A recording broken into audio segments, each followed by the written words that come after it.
All right. It's rookie draft season for Dynasty leagues. Here I'm gonna talk about some of my late round sleepers for the current class. A lot of them's gonna be probably third, fourth round picks. Some of them undrafted free agents. But without further ado, let's start with the quarterback room. First, got Spencer Rattler going, I think, in the fifth round to the Saints. I mean, his only competition right now is legit competition is Jake Hayner, who actually got suspended like the first half of the season. I actually like Jake Hayner as a prospect, but Rattler is a much better prospect in my opinion, at least for my grades. Although Hayner did get fourth round draft capital last year, he has much better intangibles in terms of like play, leadership, but athletically, Spencer Rattler is the much better prospect. But anywhere like in the fourth round, I would take a stab at Spencer Rattler if you need someone to stash to your taxi squad. Definitely worth it. Next, I got Jordan Travis, who went to the Jets. I think in the sixth or fifth round. Anyways, there's nobody in there beside what Tyrod Taylor. Tyrod Taylor is not starting quarter. He's a good backup, but he's not in the future. Although Aaron Rodgers might play for two more seasons. Jordan Travis is a perfect taxi squad stash to learn from for like a couple of years. Unfortunately, Aaron Rodgers failed Zach Wilson as a mentor, so I don't know how much he'll pan out. But Travis is basically like Mr. Irrelevant kind of pick or priority free agent after your rookie draft. But he's definitely worth, a stash. And then finally, Michael Penix Jr. He's been going in like the middle of the second. That's not late round, but that's a steal, especially if you're rebuilding. Like every time right now, I've only seen him go in the top 10 once. He's been going in the second in like two of my leagues. I've been trying to trade up to like 205. All my teams are like 14 teams, so 205 is like a steal if he gets there. But like I said, he's not a late round prospect, but his draft capital, he's like another taxi squad stash. So if you can get him in the mid second, I'd definitely do it. Like all my leagues, because if Kirk Cousins wasn't there, he'd be like a top 5 rookie pick. But you get the 2-year discount there. So anyways, moving on to the running backs. First, I got Jalen Wright. I know he's a fourth round prospect or draft pick, but the Dolphins did, trade a future third round pick for him.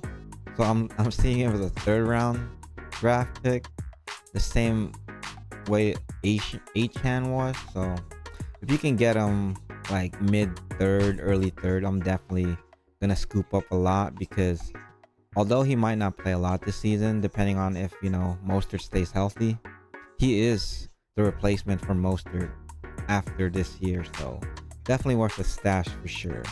And next, I got Tyron Tracy going to the New York Giants. Not really a lot of competition in front of him. I think we got Gary Brightwell, and then that dude that they drafted last year, forgetting his name, but he had like 3 carries last season. But the real threat in front of him is Singletary, who is the RB1 for sure. But I'm pretty sure Tracy can get some of those pass catching duties because he has that talent. He's gonna go in like late third, early fourth, and I'm gonna try to take him there every time. Then next, I got Kamanu Vidal going to the Chargers in the 6th round. The best receiving back on that team right now. They could sign other backs, but anywhere like late third, early fourth kind of situation, I'd take Vidal. I'd probably prefer Vidal over Tracy because he's younger and he's had more running back experience. Then finally, you got Dylan Lave from New Hampshire going to the Raiders, also in the 6th round. He's probably gonna win that pass catching duties like later into the season because he's an elite pass catcher. His only competition right now as a pass catcher, I guess an elite pass catcher, is that I forget his name, but he's like 30 something years old, like mostly special teamers. But he got Madison and Zamir White in front of him. Although Madison's a decent pass catcher, like going into the season, Lave is a much better pass catcher than him, so he can theoretically be the third down back in that backfield. So, anyways, moving on to the wide receiver sleepers. Bert, this dude's not really a sleeper. It's just that he fell so hard in the draft that he's probably gonna be available later in rookie draft, and that is Troy Franklin. Early going in the early fourth for the Denver Broncos, reuniting with Bo Nix. I've been seeing mock draft and real draft. He's been going late second, early third. Definitely one of the top prospects going in that area for me. I would even hesitate because the competition there is what? Marvin Mims, Cortland Sutton. Not really, high class competition, but there's a chance he could crack that starting role early on. So definitely would be a steal in the early third. And next I got Tez Walker going to the fourth round to the Baltimore Ravens. Not an ideal pass catching situation, but literally the only legit receiving core in that team is Zay Flowers. He's similar to what's his name, Bateman, in terms of like play style. So he could be Bateman's backup. They did just re-sign Bateman to an extension, but he hasn't really broken out and he's been hurt a lot. So there's a chance Tez break into that rotation midway through the season. He's been going like fourth round. He could be this year's Puka Nacua in terms of where he's going in the rookie draft, like in the fourth. And next I got Jamari Thrash, one of my favorite sleepers in the actual NFL draft. He went, I think, in the fifth round to a very open wide receiver room in terms of possibilities because he went to the Browns. The Browns only has two legit receivers that has shown anything in the league, and Judy and what's his name, Amari Cooper. They drafted Tillman last year. They got Elijah Moore in there, but Jamari Thrash could beat out those two because they haven't really showed anything in the league. He's a pretty good route runner, pretty smooth athlete. Reminds me of Dontavian Wicks. I think he was my player comp going into the NFL draft. But yeah, look out for Jamari Thrash, late fourth kind of thing. Dart throw, probably a priority free agent. And then finally, last one is Brendan Rice, son of Jerry Rice, going to the Chargers. Another wide open receiving room. He could theoretically beat out, QJ and just QJ. I think Palmer is a decent run blocker. Brendan Rice could crack the rotation as a pretty good run blocker. He got the body type for it. I don't know. I didn't really scout him this past season because I didn't think he. Anyways, priority free agent, late fourth kind of pick, and finally, last list here we go to the tight end room.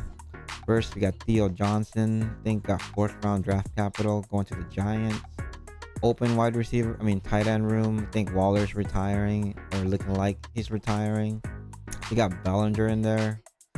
Who was my comp? I think Bellinger's probably gonna win out, but Theo Johnson's is just too athletic. Decent draft capital. It's probably gonna take a year or two, so you can probably get him, late fourth, mid fourth, like tight end premium, probably early. 2 tight end leagues, probably like late third kind of thing. Then next, one of my favorite sleepers in this class, another draft stash here into your taxi squad, is that Jared Wiley going to the Super Bowl champion to back up Travis Kelce. I'm over that. What's that dude's name? Damn, he's the other tight end, Noah Gray.